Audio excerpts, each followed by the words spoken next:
welcome. We are live. I am super excited to welcome Mike Senackerib to the show.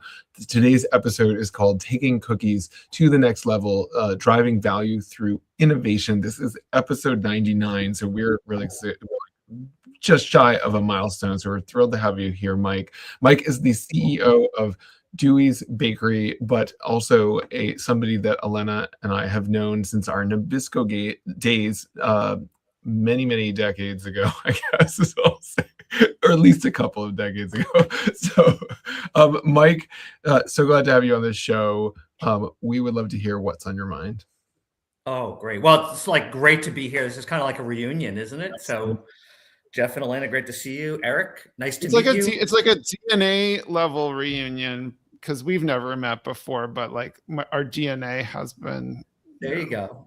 When you look really familiar, so there's that. I wonder why. There you go. All right. So what's on my mind? So I'll tell you what I've been thinking a lot about lately is how do you build a business in a really challenging time? Like it feels like everybody's talking about what a tough time this is, right? Consumers are facing incredible inflation pressure, especially in food. Mm-hmm. Snacking is facing all kinds of different societal pressures. I mean, the ultra processed foods are under attack, and I don't know that everybody knows which ones are. What does that mean? Like, is this ultra processed or not? But they sort of all get lumped in. GLP-1s are certainly having an impact on eating behavior in a meaningful way. I don't know if we know all of it yet, but interesting. So lots to discuss here in these challenges. But what I will ultimately want to talk a lot about is, hey, what are the opportunities? But I'll start there. And I love that. I have to ask the question because you mentioned like some of the things that are going on. The fact that the food pyramid just got tipped on its head, is that something that is on your mind, or is that I don't even know what to do with that yet, other than I really like steak. So it's good. I'm not sure. I think. I don't know what to make of what's going on from a governmental perspective. It's there are going to be twists and turns on that, and some of them will stick and some of them won't. So we'll see. You're going to start putting steak into your baked goods. There you go. I mean, I'm not sure the food pyramid was ever quite right in the first place, but I'm not sure this is more right. So Eric thinks putting steak in a baked good is weird, but we all worked for a company that literally had a cracker called Chicken and a Biscuit. So there you go. Like whatever. I don't know. Was that I actually even worked on that Chicken and a Biscuit. Exactly. But, I'm sorry. I grew up on that. I worked on it. It's like a great thing, I did not roll back grow for a up second. with it, but I worked on it. Roll back for 1 second. What does that even mean? A cracker called Chicken and a Biscuit? I think it means it's like a chicken flavored cracker. With a picture of a chicken, very cute chicken on a box. Right. That was pretty iconic, I must say. Listen. Did you spell box BAWK? Sorry. I don't remember how we spelled biscuit on that, but I'm not sure it was right. I think we spelled chicken with a KIN, though. There you go. Right. Yeah. Or something like. Anyway, I don't know. I mean, listen. When you work long enough in the CPG world, you work on weird brands with weird names and whatever. Like I don't know. For some reason, I recently been telling people about this chocolate bar that maybe people know of called Zagnut. I mean, like people are like, what's a Zag? Like anybody under the age of like 20 is like. Right. I've never heard of that ever. But anyway, Mike, what I really liked about what you said is, and it's really, I think you and I talked last week, and I was saying that I do a lot of executive coaching work and whatever. And what I love about what you said was, you said, there's all these things going on, all this chaos, and it is what it is. And we need to focus on the opportunities. And I think, like in the coaching world, like that's, half the battle is like people get so caught up in like, I'm a victim of all these circumstances. It's like, well, I can't do anything with, I can't change the facts. All I can do is change how I react to them, if you will. And so I like that approach. So what are people doing? What are you all doing? But how do you deal with, there's all this stuff going on, and you kind of, how do you get the team maybe to think in that way and say, there are always opportunities. You just have to get out of that victim mindset.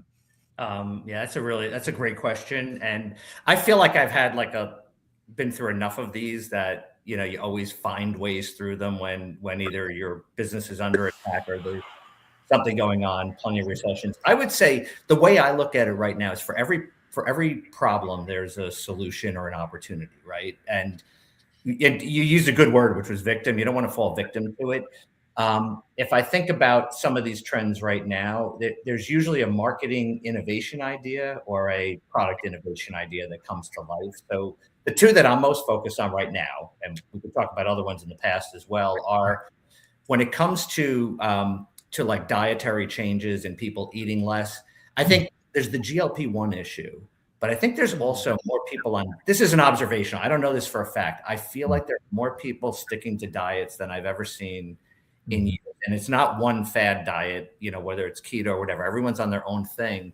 I think it may have to do with the cascading impact of GLP-1. I see a lot of skinnier people. I see celebrities losing weight. Maybe I should. Right.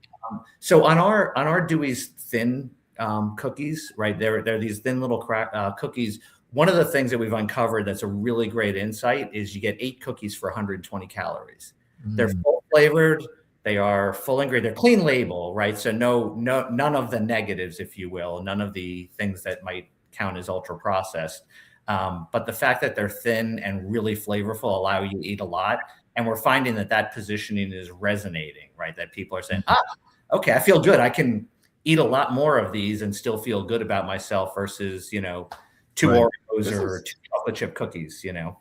This is a really interesting insight because I always have this thought of like, you know, I'm snacking. I don't necessarily really care that the thing I'm snacking on, any one of them is like the most flavorful thing. It's just like, it's sort of like, you know, it's partly this mindlessness. It's partly something to do.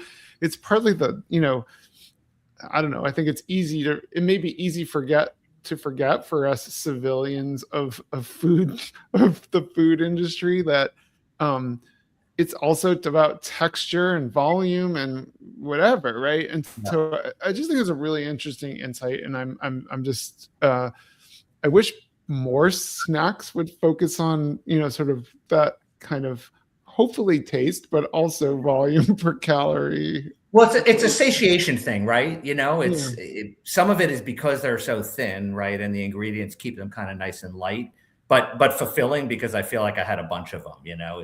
I mean, if you're eating mindlessly, you might go past 8, but if you're thinking about it and you feel like, okay, that feels pretty good. I had 8 cookies, you know? Yeah, but I think those cases where you've got like, you know, most cookies are you eat 2 cookies and you've already eaten the 120 calories is a very different experience. It's very frustrating to look at the calories on the box and be like, for someone like me, it's really hard to stop at 2, you know. But Mike, I have a question going back to something that you brought up at the beginning of our conversation, is in overload of trends, overload of information, overload of fads, overload of, you know, all kinds of clutter, right, in making decisions. So my question is, how in this environment do you help customers, you know, make this decision? Customers in what way? Customers, consumers? Consumer. You know, a lot of it, I mean, part of the issue is how do you simplify it, right? So that the message is cascading in everything you do. So we say it on our package now, you know, we right next to where we talk about, you know, being, you know, a clean product, right? No artificial preservatives, flavors, colors, you know. So I think that helps to sort of cement it. And then we try to put it in as much of our communication as we can. The trick is that message resonates even more in January than it does in December. You know, December is a little bit of a pause and people just want indulgence. But during a lot of the year, that sort of helps us to kind of find a little bit of a place in the market. But it is about consistency and cascading through all the elements, right? If you only do it in one spot, then you're lost. We're not a big company with a massive marketing budget. So that means putting it on pack becomes a pretty big deal, right? What is you brought you sort of you just answered that question from a consumer perspective. I'm interested in how are the customers playing? How are the retail customers playing this, and what are they looking for? What do they need? So that's a really good question, and this I probably should have led with this one because I think it's actually bigger for us right now. So innovation becomes really important when you're in this kind of a situation, and what I see is massive growth and faster growth in private label today, massive growth over the next 10, 20 years. And I say that because it's been outpacing branded growth for quite some time. Right. The other thing you see is it's half of the level that it is in Europe, right? Having been in global businesses for so long, we're halfway there. Cookies are about 20% private label in the US, probably about 40 in Europe, 50 in some countries. So the value equation is now going to become accelerated because of the incredible pace of inflation. Where this ultimately leads is the retailer brand becomes, the leader as opposed to the follower, right? It shifts from, how do I make a knockoff of every major cookie and sell them for 20% less, to how do I make premium innovative cookies at a good value. So that's really where our strategy has I would call that the forefront of our strategy. So a lot of our activity right now is we're great at understanding trends. We have we have depth of experience in that. We are really good at R&D. We have a lot of broad capability. So we're selling more ideas to retailers than we are under our own brand. We don't have the marketing, we don't have the brand power, and we don't have necessarily the investment, available to us to build the brand as fast as we can partner with retailer brands. So a lot of our business is really in that vein right now. And we're more of the innovator, bringing the unique premium clean label ideas as opposed to duking it out for the RFP. I think there are people who are better at making a low price chocolate chip cookie. So can I ask a question from a point of complete ignorance of the three of you have an advantage on this topic over me, but is innovation in the food space and snack space as a subdivision of that, is it kind of like fashion where teal and teal and orange are going to be this year's, or is it kind of like you just come up with some random thing and then it just kind of takes off? Like, how is it more opportunistic, or is there kind of the fashion houses of food? Oh, am I going first, or you guys want to answer? You want me to go? Well, I mean, I was just going to say yes, but well, yes and no, right? I think where you can be better than just opportunistic is understanding what consumers want, a little bit more, right? Where I don't know the fashion industry, but I watch The Devil Wears Prada, and someone gets to pick, this is the orange for the year. And exactly, there's that famous Glenn Close moment where is it Meryl Streep or Glenn Close, whoever it is, and she's talking about how we are choosing that color, your colors better. So that's kind of a hit or miss kind of game, right? But you can see what trends are going on in the marketplace, whether it's looking at other snacks. There is, for all of the diet things going on, the interest in us doing chocolate and cookie hybrids, and we have a lot of capability in that space, is really resonating. It might often be for a limited time offer during the holidays or a seasonal item, but there's a lot of interest in that. Yeah, I mean, I always feel like I always have said, over the years that for every trend, there's a counter trend, right? Like when McDonald's was doing salads, Burger King went ginormous, right? Like there's always somebody who goes, there's always somebody going, oh, we have a health trend. Supersize times 2, I think. The others, and then somebody else is going to go, yeah, but there are a lot of people that just don't want that. And I always think it's interesting because I think brands sometimes get themselves in trouble because they try to be something that they're not. I mean, we can probably all remember some of the great successes of history, like you know, like I don't know. I mean, I don't know. They probably still exist, but like organic Oreos and like I have this vivid memory of like somebody coming in and presenting organic Oreos in a cookie business team meeting, and everybody going, okay. Like they probably have them now, but at the time it was kind of like, this is wacky, you know. I feel like Oreo's tried every one of those trends, and right. Oreo is about indulgence, right? And that's what works for them. But I do think there is an ability to kind of see where there are gaps in the market, look at other food categories, look at trends. You know, flavor trends are an indicator, you know, of where you might go.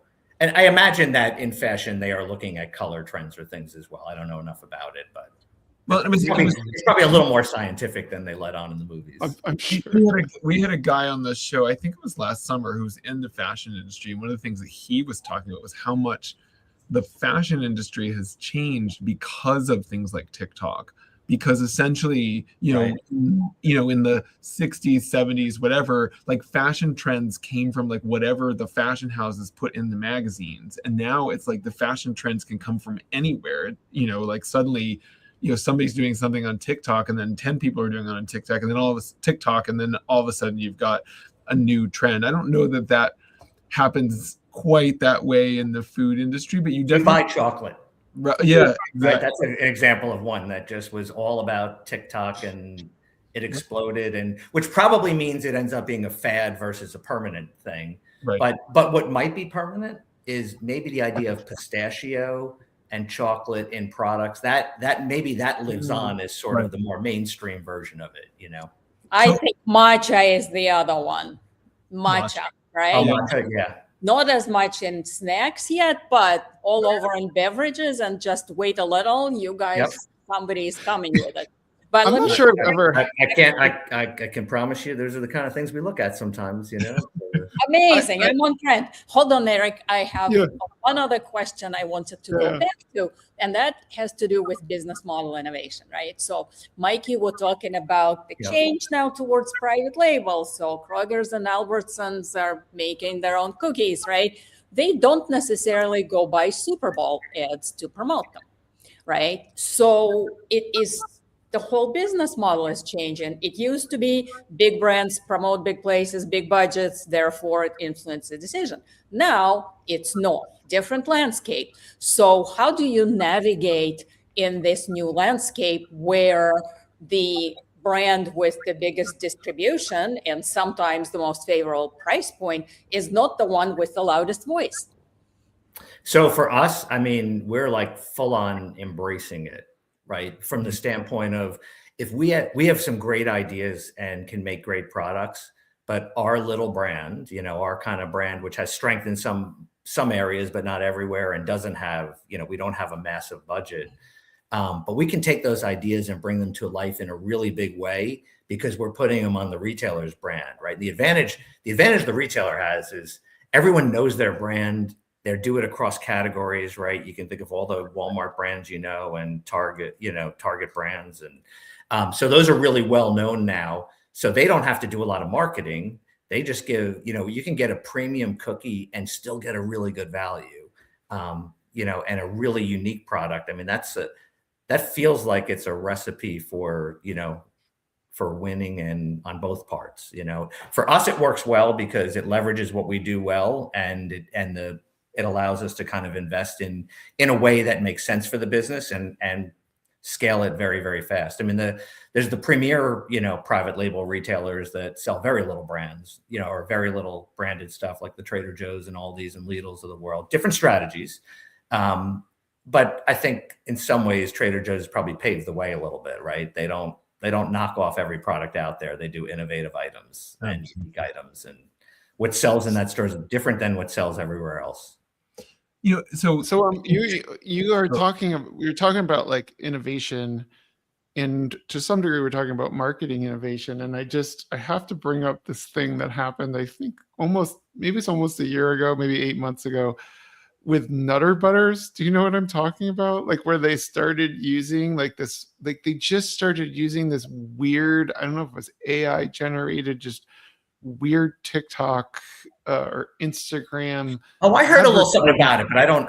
Yeah, it just kind of like it just kind of. I didn't follow it closely, but but I mean, all that to lead into, like, is there marketing innovation that you've had to do to be able to capitalize on this sort of influencer 10-second, attention span world that that we're now living in?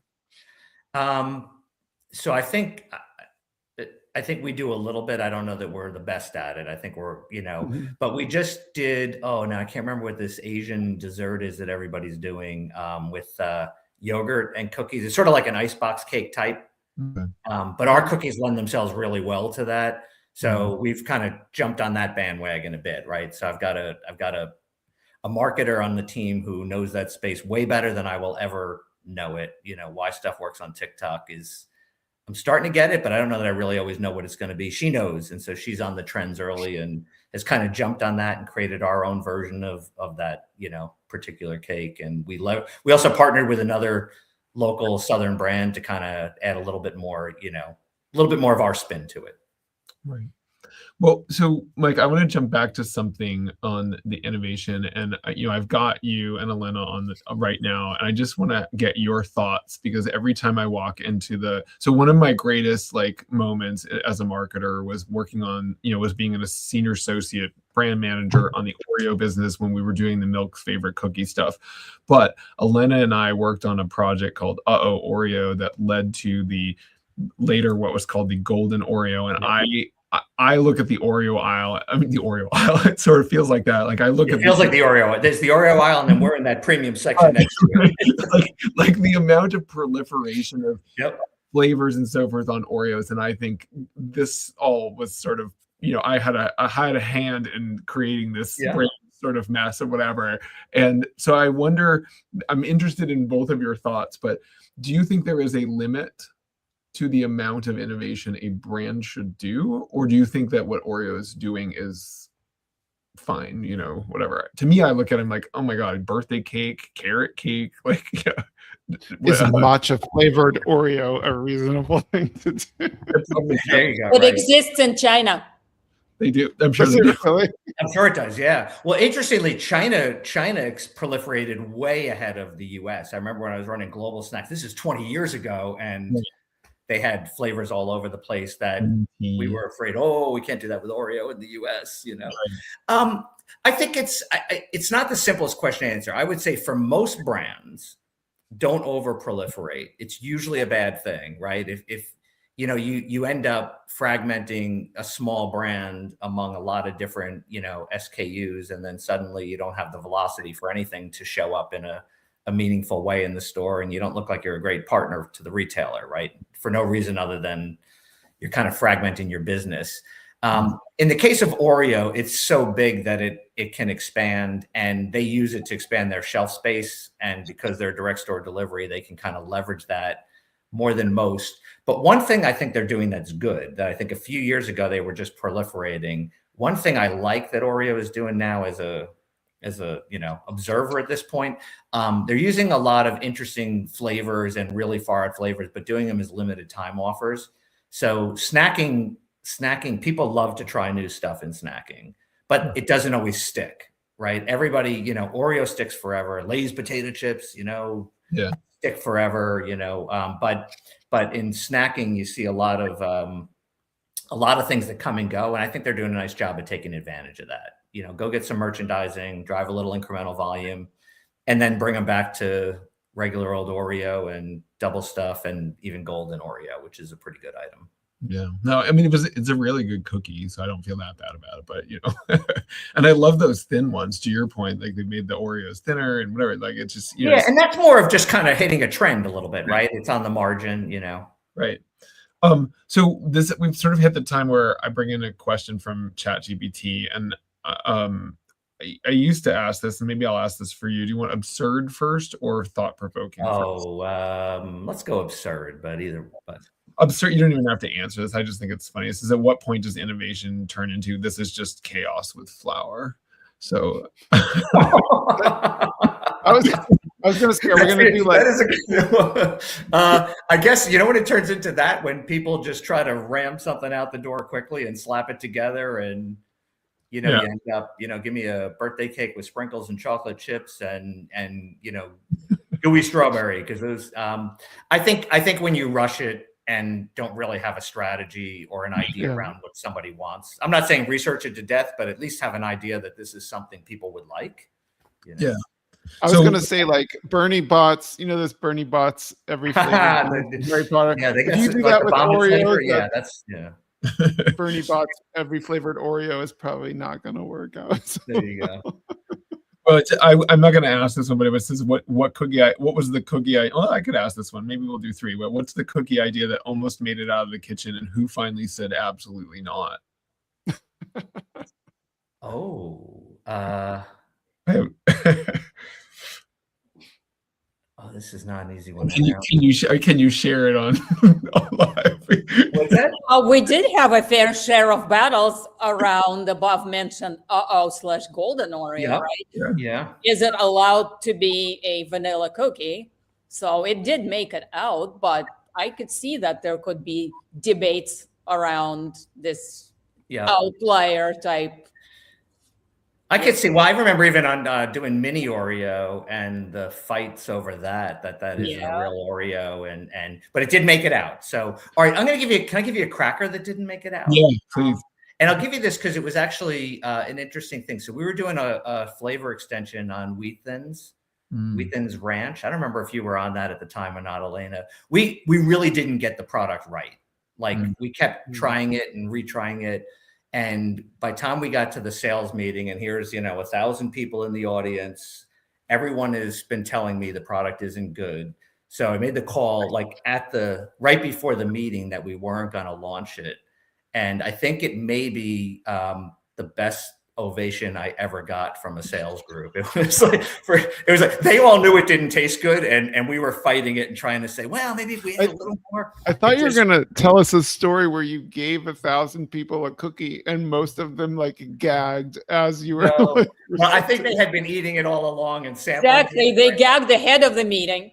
They did, and I kind of had inklings they didn't like it and thought we could overcome it, but I thought we didn't do it. I'm just going to say, hey, we're going to back off this launch, thinking that would be a no response, and all of a sudden it's like a massive ovation. I thought, oh, okay, you've been heard. Because I don't know. I'm sure Mike and Elena, you remember that when we would launch new products, they would drop a pallet, or they would hand them out in from the little window in the cafeteria in the Eagle building, right? And I used to say, I don't know why we do research, like, because you could literally get the equivalent of a HUT test by just watching what happens on trial when people are being like, you would watch like Snackwells would launch something and they'd be handing it out and no one was taking it. I'm like, this is not gonna be good.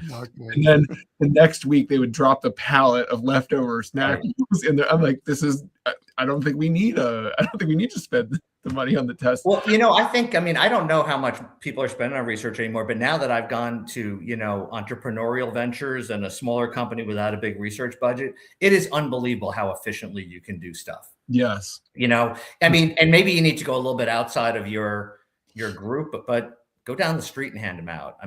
Send them to 1,000 people online and get feedback in 2 days, right? Exactly. You know the answer.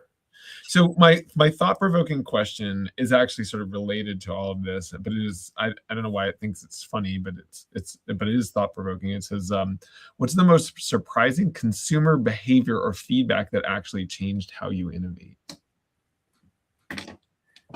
I'm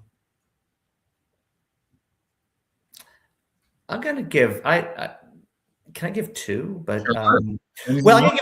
I'll give two thoughts, but they're along the same line. I think if I had to say the most surprising feedback I've gotten is we used to test a lot of flavors and a lot of products, right? And we always tested with a broad group of consumers, thinking everything had to reach everybody. And so in crackers, cheese would come up number one every single time, and the more you made it cheddar and bland, the better it was.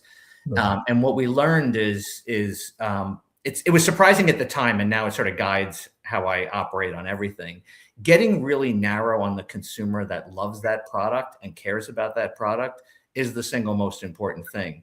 Right. Ultimately, wheat thins and Triscuit had huge growth when we started doing rosemary olive oil and garlic and Asiago cheese, you know, and Parmesan truffle and things that, I mean, it's gone, things that I didn't even do that have gone on since then, and I still eat them. Right. Because that's what that consumer wants, right? It's not a general pop consumer. It is, you know, a very specific consumer that is very, you know, likes flavors. Give them the ones they want. They don't want, if they want a cheese cracker, they'll get a cheese cracker, right? They don't need cheese on their wheat thins. That's probably the other one that really surprised me, maybe, is a little bit more open meat. And by the way, I will say this, let me add one more thing on how I think about that today. When we make at Dewey's, we do a lot of unique flavors, right? And I'm not the author of all of them, but like when you eat our lemon cookies, I mean, they are an intense lemon flavor. Like our triple ginger is more ginger than you're ever going to get in any other, you know, cookie, and more of a flavor hit. You're going to get that little burn. But if you're a ginger lover, it's perfect. And if you're not a ginger lover, you're never going to buy the cookie or taste it anyway. We don't need to make a mild ginger snap for the person who really isn't going to buy it, right? And I'd say the same thing about, I feel like I learned a lot from snack crackers at Nabisco for that. The other one that I thought was really surprising was, I'll call it cookies for breakfast, which I'll tell you one thing that I now go back and think about, because there was a time when no one would eat cookies for breakfast in the US, right? It was a very zero kind of behavior. And we did this product called Honey Made Sticks, and we did a little research on it. And the research said it would be a moderate size. It was like, all right, it's nice for a line extension. It ended up selling like 3 times what the, you know, the Basie's test or whatever told us, which usually you're not that far out of line. And in our research after it, what we started learning is people were eating it for breakfast. And I thought, there's an insight there that we haven't capitalized. You know, fast forward a few more years and suddenly Belvita is, you know, right, this cookie, right? So I think there was something emerging there that was starting and we didn't know enough about. So now I would say, be a little more mindful of, if you start to see something building a little, there might be a bigger idea there. Absolutely. You know, I felt like we just got lucky, you know, that time, but.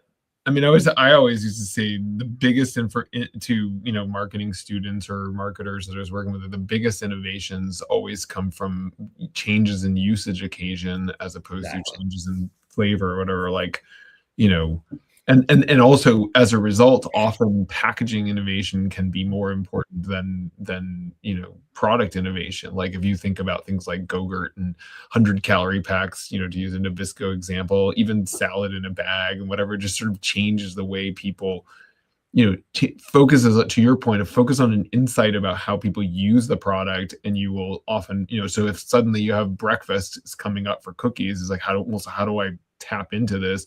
Now suddenly you've created true incrementality, right? Just a bunch of, you know, new innovative cannibalistic, you know, whatever. Right. And you guys understand that, but if you haven't been around for a while, it's like, well, that seems sort of like normal. I could buy cookies for breakfast, right?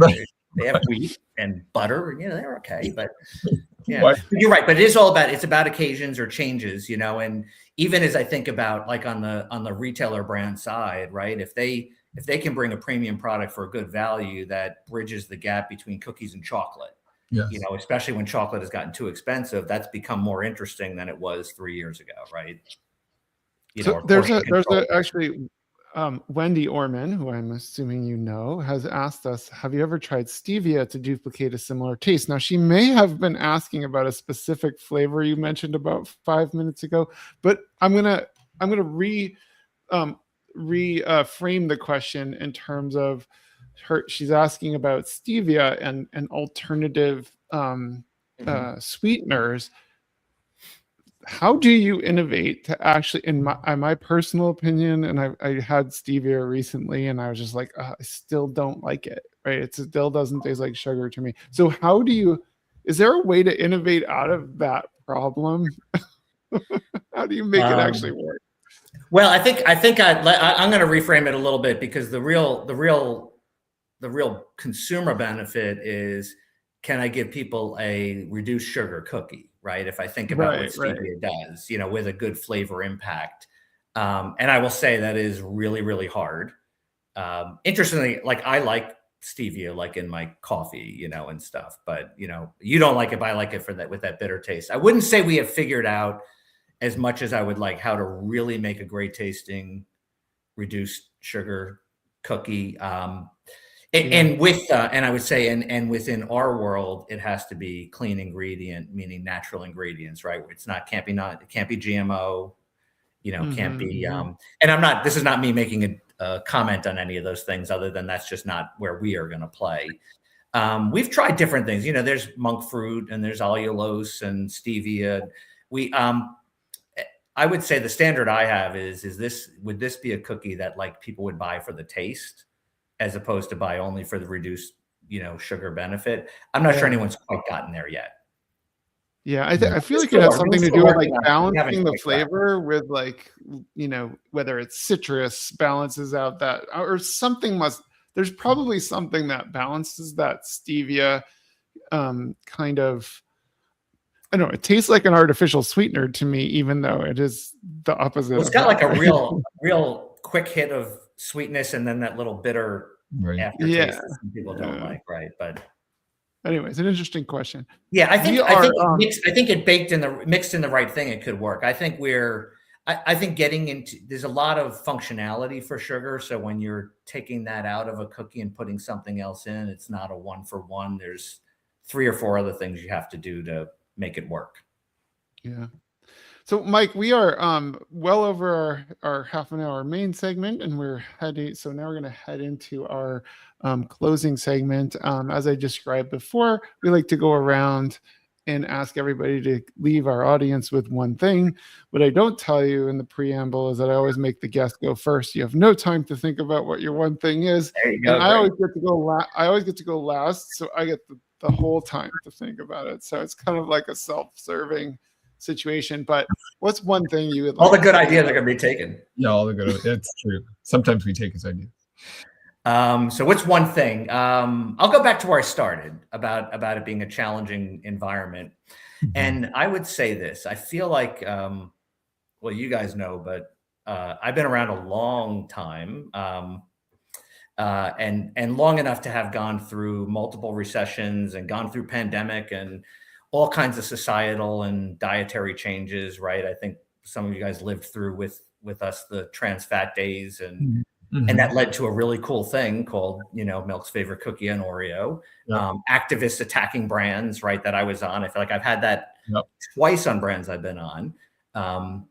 Once right out of the gate, and then once on Oreo. And so those things happen, right? And all I would say is don't fall victim to those difficult macro trends. You can't do anything about them, right? There's nothing you can do about what's happening societally, economically, right? Those are bigger issues than us. Tariffs, if they're causing an impact on your supply chain, you can't control that. What you can control is what you do about it, right? So I would say don't look at it with despair. Look at it as a problem that needs to be solved, right? This is now a new puzzle, and the silver lining is, what's the innovative solution? What's the idea that can make my business model better? You know, for us, servicing private label with our innovation is a huge opportunity and economically working, right? And we're pretty darn good at it. We've actually been doing it a long time. We've just made it more of the primary focus. So I think I would just say, don't be the victim. Let your competitors despair, and you go out and come up with a brilliant marketing idea or a brilliant innovative product idea, and you win and gain market share. That's awesome. Well, Mike, before I give my one thing, if people want to reach out to you or connect with you, what's the best way to do that? So certainly you can reach me on LinkedIn, you know, and connect with me there. And then my email is mike.senackerib, if you can spell that, at deweys.com. So. Awesome. Yeah, it's in the notes. You can look on LinkedIn for mike.senackerib at deweys.com. So that's our awesome world.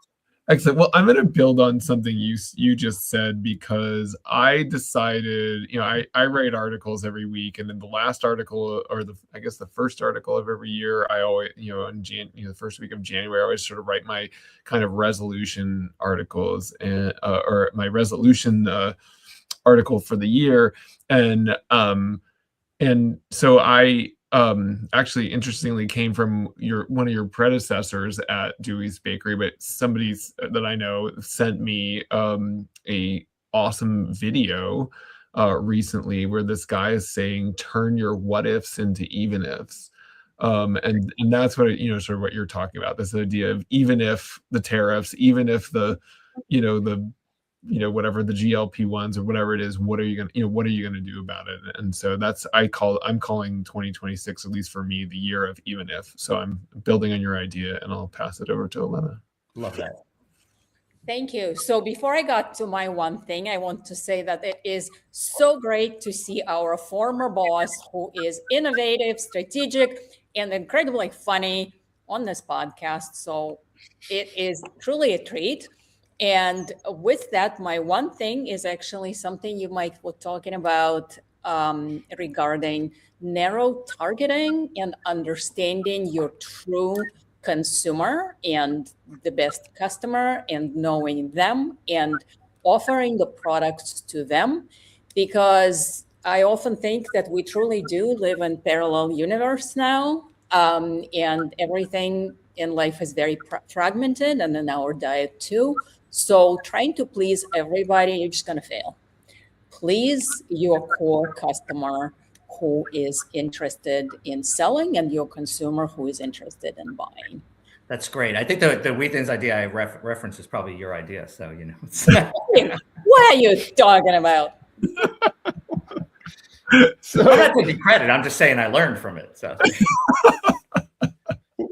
I will proudly steal anything. That's all good. Yeah, totally. Me too. So my one thing is going to actually turn into maybe a couple of little one things. First of all, I like this concept, which my jotted note here is the opportunity and the chaos. I'm not sure that's how you said it. In fact, I'm pretty sure that's not how you said it. But essentially, like, whenever I'm going to say it that way now because that sounded pretty good. So opportunity and the chaos. The other thing I thought was really, the thing that was unexpected, and you said this really early on, was this concept that the GLP-1s are actually having enough of an impact that you, as CEO of baked goods company, is like having to think about how you're going to adjust to that one. That's a little bit surprising to me, but I guess it makes sense. But I wasn't expecting it. The other one is like, Elena, the fact that they have matcha Oreos in China is that's just a really fun little piece of trivia to know. And the last thing, and the most important one, is cookies for breakfast is such an awesome idea. Like, this should be normalized. Why not, right? There's so much that we should be stressed about in the world right now. Cookies for breakfast is just a really good. I eat them every day at 10:30 when we do our daily tasting. So, There we go. Well, Thank you so much, Mike. This was really fun to have you. Great to hear your thoughts on innovation and cookies and all of the related topics. So thank you so much. Thank you. Thanks.